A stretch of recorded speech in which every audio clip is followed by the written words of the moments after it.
What is up, fam? Welcome back to the Steep Stuff Podcast. I'm your host, James Lariello, bringing you guys another Broken Arrow pre-race episode. This one for the 46K with none other than Colorado Springs crusher, local legend, you name it, legend in the making, Mr. Brian Whitfield, one of my favorite people, one of the kindest humans I know. Good buddy.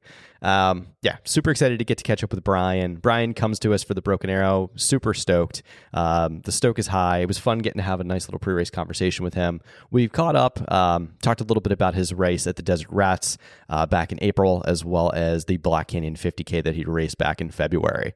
Brian's ready for this race. It seems the stoke is high, and he's definitely one of the top contenders. So it's going to be fun to see how the race plays out for him and see how things roll out. So without further ado, I hope you guys enjoy this one. Wishing Brian the absolute best of luck, and this is going to be Brian Whitfield.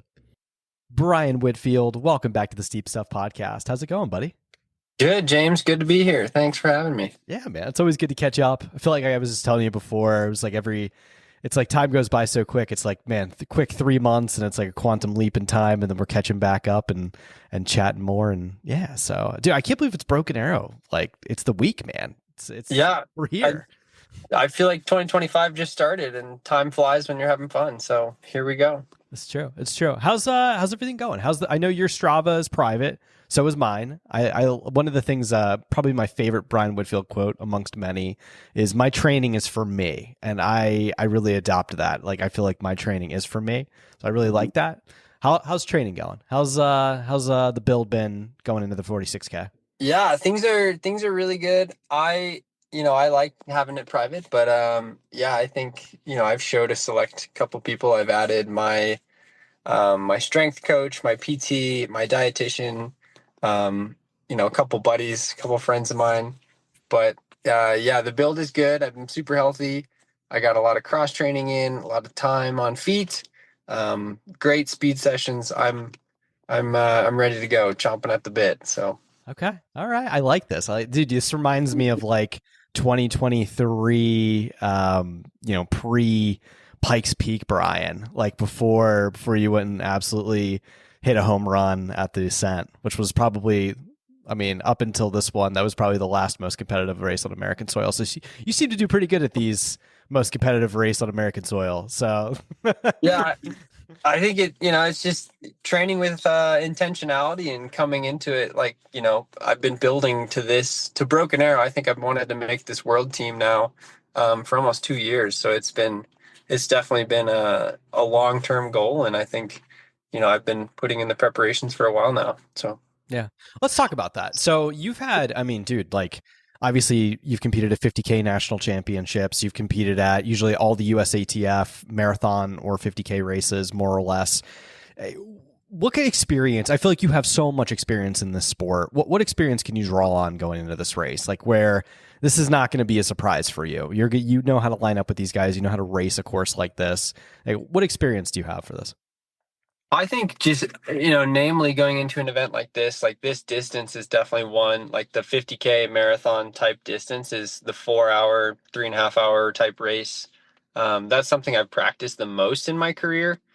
And I think one thing I've done really well in a lot of my races is I go out to compete. I'm not typically going out to just put a time on the board or to just get a fast, a PR, whatever it is. I'm going out to race, and I'm going out to line up with the rest of the competition. And I think, this will be a great race to do it. It's, I've raced, national championships, and I'm 2-time national champion in the marathon. So, I think it bodes well for this type of race. And I think it'll line up well, and yeah, it'll fit me. I think there's a massive opportunity for someone like you. I think people might, I don't want to say people look past you, but like there are. I think they do. All right. Let's. All right. Maybe a little slept on, bro. And like, we just saw this with Sunapee. David Norris was extremely slept on and went and won the damn race. Yeah. We got to look at like the field right now. Like Michelino is coming back from injury and he's not at 100%. David Sinclair won't be there. David Norris is probably going to race the Ascent harder and maybe race the 46K more, how do I say this, a little more conservatively. So I think this might be anybody's race, dude. Like I think a lot of people that that people are expecting to go win the race either are compromised or might not be showing up to their full potential. So I think this actually is anybody's race, which is going to be interesting. Yeah, it's a bummer to see some of the, the quote unquote top tier guys out of the race. I'd love to be able to line up against them and, have the most competitive field on the day. But yeah, there's definitely a team within the ranks. And I think if you look and if you know what you're looking for and you kind of, if you're paying attention, I think there's some obvious players in this race who are going to be some standout favorites. Yeah. So. Let's talk about professionalism. One of the things I really like about you, and you said this right before in the process of when we started recording, was you have the PT. Like you have a whole, almost like a team around you. And I feel like at this point, if you want to be at the top end of the sport, you have to have a team and, a strength coach and just people that you're working with to be able to obviously learn from, get better, improve. But it's not just about running. It's so much more to it. Can you speak more to that? Yeah. So I think up until 2025, I'd really been doing a lot of it on my own. Like, all my strength work was like YouTube tutorials and, stuff I had learned in college at the Western team. And, I just picked up nuggets along the way and I'd been doing it alone for almost 5 years post grad.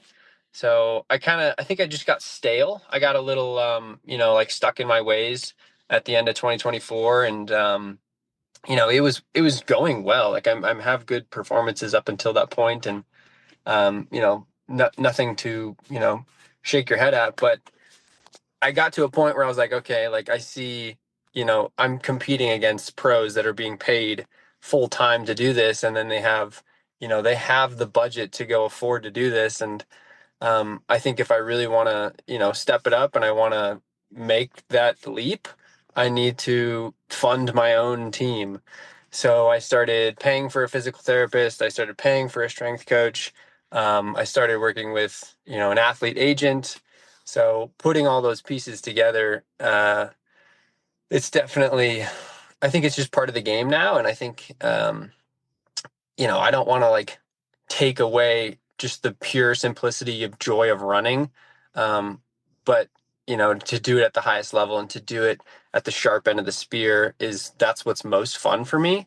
So having those players in my corner and, those people in my team to say it definitely helps to be able to do it the way I like to do it. I love it, man. I love it. You mentioned athlete agent. This is always a hot topic. I love it. I think, in my honest opinion, I think the agent helps so much for a lot of things. Can you talk about maybe how that's expanded opportunities for you and has continued to expand opportunities for you as you kind of progress in your career? Yeah, so I started working with Kelly Nolan from Rad Boulder out of Boulder, Colorado. She's a super cool, down-to-earth person. I love her whole vibe and her whole approach. Um, I'm sure she'd be comfortable with me sharing this, but she's not willing to take on anyone who's just like, I want to come up and win or I want to go be the best. And I think she's hand selects individuals who are like wholesome, good people and also crush it on the athletic side. So it was an honor to be, just like picked by her. First of all, I think, going into the conversation, I was kind of like, oh, I don't know if she would take me. And she did. So it was really cool to be, picked by her, which is great. But then, yeah, we've worked on my resume and we've worked on putting together a pitch deck. I think in the past, I've definitely been in seasons or in like post-race highs where, I probably could have landed a contract, and I've been offered spots from Solomon and I've interviewed with Adidas and I had a spot opportunity with, it just, I think coming down to it, it's like I've really marketed myself poorly on my own. So bringing in a professional is a great way to kind of elevate the space and, rise to the occasion. I think it's a beautiful way to say it, man. I have to be honest with you because, like, the one thing I will say about the agent, I just had a good conversation with Rachel to my check about this, is above all else, like, this is a business and they know our worth, and you need to have someone in the room that's going to be able to, be able to argue that and push your worth and be able to get you what you deserve when it comes to that contract. Yeah, I definitely, especially as the sport gets more professionalized and we understand like how much money these brands make and the budgets that are at play here. Yeah, the agent is a very important person for those conversations to advocate for us. So yeah. Yeah, and to just be clear, the end goal is not professionalization of the sport for me. It's just to be able to continue doing it and to afford doing it. Yeah. So having a contract, put some wind in the sails, and it would allow you to, it'll allow you to fly out to UTMB and go race the best, and do the whole circuit, and it would just allow new opportunities and open doors. So. Totally agree. Totally agree. Let's talk a little bit about the course itself and strategy wise. Obviously, this is a two-looped course. These two-loop courses seem to be so much fun. We were just talking about like this about Sunapee, where there's a lot of strategy that goes into racing something like this. Broken Arrow historically is an interesting race. Usually, the people leading at the front of the race on the first lap might not, unless you're David Sinclair, might not be winning the race. And even David has kind of set back historically in years and moved his way up. What strategy do you don't have to give too much inside baseball away, but are you going to maybe sit back a little bit on the first lap? What are you going to race aggressively? Like, what's your take on this? Yeah, I think so. I just did the GoPro Mountain Games 20K up in Vail, Colorado, and that was a two-loop course. I went into it pretty flat, just as far as training goes. I had a lot of volume in the legs, a lot of stimulus coming in, and that was the goal. I wanted to simulate basically that second lap of Broken Arrow, coming in tired, coming in fatigued, and I do think there's going to be. It's kind of like we mentioned earlier. There's a lot of guys that are gunning for this, world championship team spot, and when you have like big stakes on the line, there's a lot of people that get excited or they get nervous, and they're hot to trot, and they'll go out quick, and they will definitely crush that first climb. And I think an older version of myself would have been in that group. You look back at the 2021 Black Canyon when I led the whole 60K of the race, and was getting close to Hayden Hawks's records on the way to it before I DNF'd. But yeah, I think going into this race, being a championship style racer, you have to be aware of how things are going to play out, and a lot of my training has been tailored towards high performance at the end of big sessions and high performance under fatigue. So, that first lap is really the warm up, and you'll see a lot of guys go and try and make a name or get to the top of the mountain first. Yeah, that's where it just starts. So the second loop is really that's where you want to be closing, and that's where you want to be in the money. I think if you're doing it right, you're going to be a little patient. My fueling strategy is really tailored towards consistency and just a nice even burn. I've been working with Taylor Brower over at Scratch Labs for over a year now, and we've got a great system, her and I, with just carbs and electrolytes and the way that I'm taking in bottles. My dad will be out there crewing me, so I'll be able to get some family support halfway. And yeah, I like the plan going in. I'm definitely Dude, I'm so excited. Definitely feeling good. So. All right. I'm pumped to hear that. As far as the build goes, like I know, like I said, don't give away too much inside baseball. Are you taking a 1 week taper, 1.5, 2? Like how serious are you taking the taper going into this one? The taper started, it was 9 days out from the race. So that would have been like Thursday last week. Nice. So 9 days of taper, nice and chill. I use a lot of heart rate data to kind of gauge my effort and see where things are at. But most of my training is at altitude, so I'll be able to drive up to like 10,000 feet, and then I'll go, run and keep my heart rate like at 130 for 10 miles or an hour. And, it's at like 130, and I'm just taking it easy and getting in the altitude training, getting in my nutrition practice, and being, coming from Colorado, going down to California, it'll be nice to have that little boost of altitude and familiar terrain. I think that I've never been on the course out there, but Yeah, I think we can simulate a lot of the Broken Arrow course Yeah. pretty well out here in Colorado. So Yeah. I think the Springs particularly is a good. I mean, I've been on the course just once. It's not super. At least I didn't think it was very technical. It's very fast. It's just a fast course.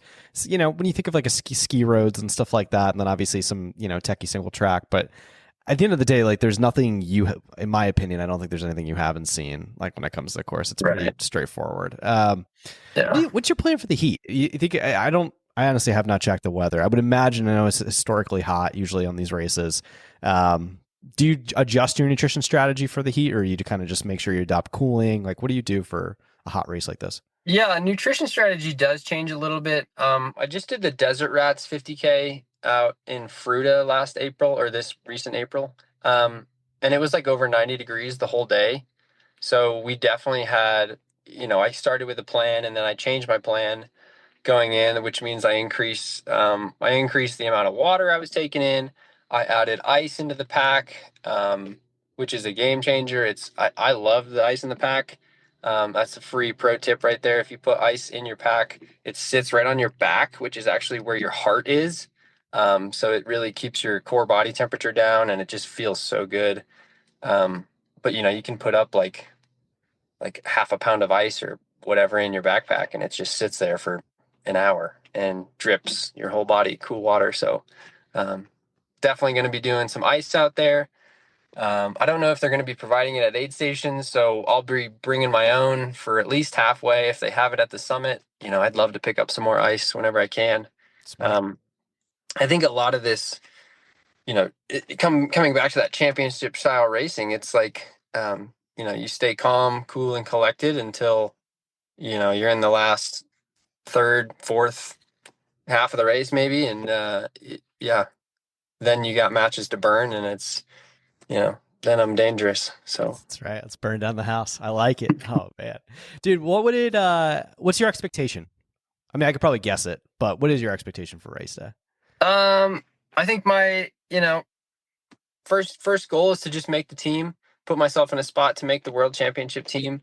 Um, I think in like track racing, you see, you just got to do prelims. I'm just doing prelims, and then the big day will be in fall. This fall in Spain. So hopefully I can kind of show that level of talent and that level of performance I feel like I have, and this will just be the prelims and get myself a podium spot. Top four goes to the worlds, and then go compete for a world championship out in Spain.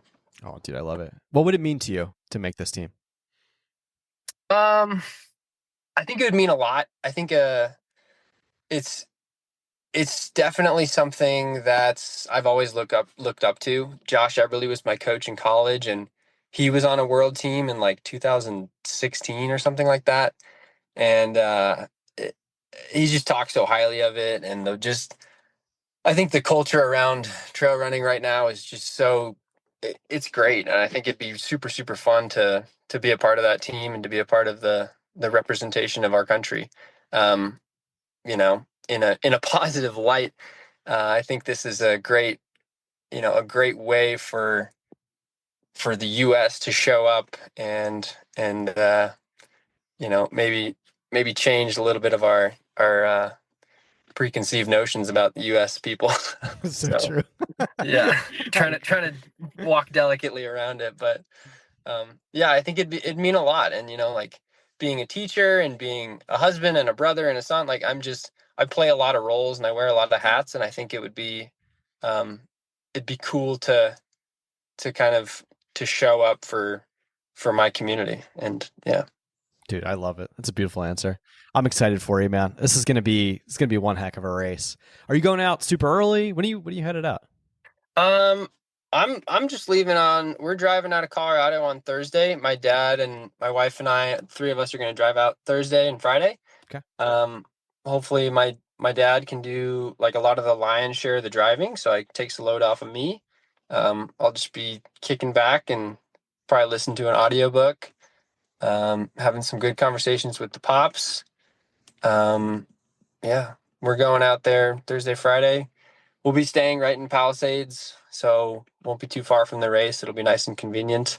Nice. Yeah. Dude, it's so. I mean, it's obviously this year is going to be crazy, but it's a beautiful place. It's so cool around there. So Yeah. many places to hang out. Yeah, it looks so special. It really does. Like Lake Tahoe, you always hear amazing stories, and I've never been to. I went to California for one Christmas. My wife's side of the family's out there, but I've never really been to California outside of. I went to Ventura, Okay. so never in the mountains of California. But, oh man, we're in for a treat. Yeah. All right, dude, I'll give you some time back. I know you got an appointment. So listen, man, I just want to wish you the absolute best of luck. I'm going to be so excited to watch this race unfold. And hopefully the next time we chat, it'll be post-race conversation about Team USA. Yes, sir. Awesome. I did want to do a quick shout out for my strength coach, Jeremy Strom. Oh, yeah. It's actually Ben Townsend's dad. He's a legend. He's actually like the coolest dude ever. And I've been working with him for a long time. So super, super happy with the results we've been getting with him. And then my physical therapist, Ken Obermeyer, here in Colorado Springs at Align Therapeutics. So great team behind me. Oh, dude, I'd love to hear it. Love to hear it. All right, man. Best of luck. All right. What's up, guys? It's summer, and you know what that means. You're going to need a new pack, hydration solution, bottle, belt, you name it. Guess what? Ultimate Direction's got you covered. Guys, I don't know if you've been perusing on the Ultimate Direction site lately, but we've got 2 new vests that have just dropped. That's going to be the Ultra Vest 12 liter and the Race Vest 6 liter in 2 beautiful colorways. And you know what? Guess what? We also dropped a quiver. Finally, the quiver is here. The quiver is there. Get it on the website right now. Use code SteepStuffPod for 25% off. All of these things are already extremely affordably priced. I think Ultimate Direction does an amazing job at their pricing to make it affordable for athletes of all economic abilities. And guess what? You're going to get yourself an additional 25% off by using code SteepStuffPod.